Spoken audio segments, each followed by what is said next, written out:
Hello everyone, in this video I will show you how to make a Telegram account without phone number. So first of all we have to open our Telegram here.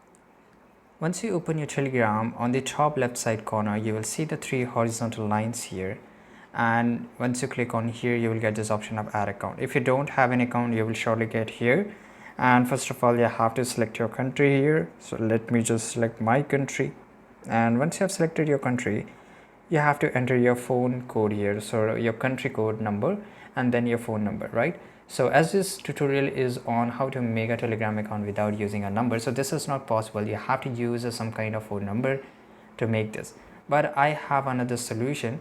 That is, just go to any of the browser here and search for temporary phone number, right? So this will help you to get a free number without any problem here. So for example, this is a website. This will provide you a free number. As you can see here, this is a number of US. So you don't need to do anything. You have to click on here.